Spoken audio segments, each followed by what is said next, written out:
The ability to bounce back is admirable, but it isn't unusual.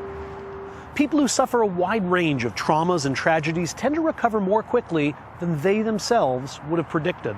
Yes, they're sad, they're miserable, they're even devastated for a while. But studies show that most people end up being as happy or nearly as happy as they were before. Resilience isn't rare. In fact, it's very common. There is some set point to happiness that you tend to return toward. And for some people, it's very happy, and for other people, it's mildly happy. And unfortunately, for a few people, it may not be happy. But the set point is good in the sense that when we have something terrible in our life happen to us, we get very depressed, we get less satisfied with our life. But slowly over time, we come back toward that set point. This process is critical to human happiness. But how do we do it? And why do some of us do it so much more easily than others?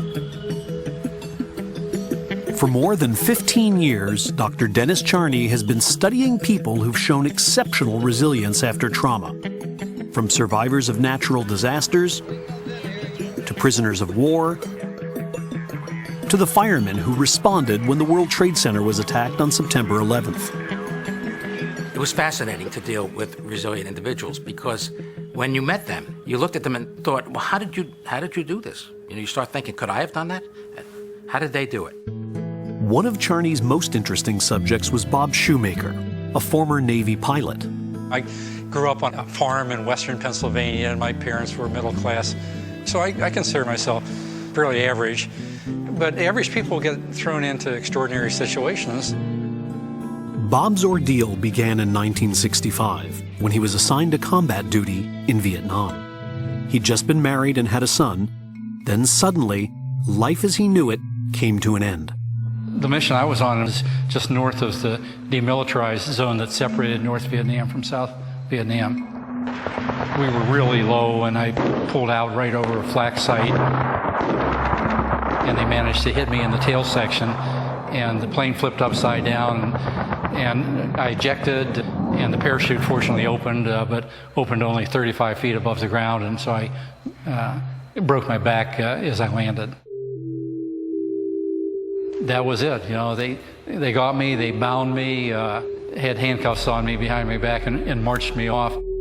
For 8 years, Shoemaker was shuttled between North Vietnamese prisons, including the infamous Hanoi Hilton, where he was brutally tortured.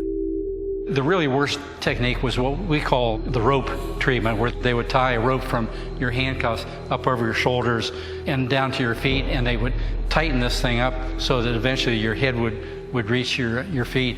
And you think it can't happen, particularly when your knees are straight, but it was excruciating. And then they jammed an iron bar down my throat to keep me from screaming. So that was the technique that would get you to condemn your own grandmother if you had to. The torture Shoemaker endured was not just physical. For almost 3 years, he was held in solitary confinement. There were 11 of us in cells, and no windows, and a solitary light bulb hanging down that burned 24 hours a day. To deal with his isolation, Shoemaker imagined the house that he would build for his young family if he ever returned. I'm almost embarrassed to admit to you that there would be days when I would spend maybe 10 or 12 hours just thinking about how many bricks were in this house. I knew that there were, say, 5,227 nails in the thing and so many board feet of lumber. I'd spend a year and a half designing the perfect house, and then one day I'd say, well, what would happen if I moved the fireplace from this room to that room? It'd send me back to square one, and I'd redesign the thing. Although Shoemaker was physically isolated from the other prisoners, together they created an ingenious form of communication. We developed a tap code in which the alphabet was arranged in a square that had 5 rows and 5 columns. You'd say, that's the second row, second column, this is G. That's first row, second column B, and U is fourth row, fifth column is the U. So GBU was God bless you. So the tap code really kept our spirits alive, our hopes alive, our dreams. And so we transmitted things like French lessons through the wall and music lessons and how to fix a television set and biology lessons. So we spent a lot of time on the wall. These conversations were crucial to Shoemaker's survival, and they became a focus of Dennis Charney's research. Social support is a key factor in becoming a resilient individual. You can't do it alone. You need other people. I think the tap code experience of the POWs is among the most important lessons. And we use the phrase that everybody needs a tap code. Everybody needs a way of communicating with other people to establish friendships that are supportive, to establish relationships that provide you a guidepost as you get through tough times. Charney also discovered that highly resilient people tended to share some other qualities as well. They tended to have strong religious or moral beliefs, strong role models, and a strong streak of optimism. It was not an unrealistic optimism. They were able to accurately apprise themselves of what they were facing. So it wasn't denial. They knew that they had been traumatized or they were facing a very difficult situation. But they had an ability to be optimistic that somehow that they would prevail. You know, I only received 7 letters in 8 years, and the letters were occasionally pessimistic, like telling me my mother had suddenly died and things like that. And you just have to be able to, you know, just suck it up and reach down somewhere in your soul and come out with the wherewithal to overcome the present circumstances and be upbeat and get on with it.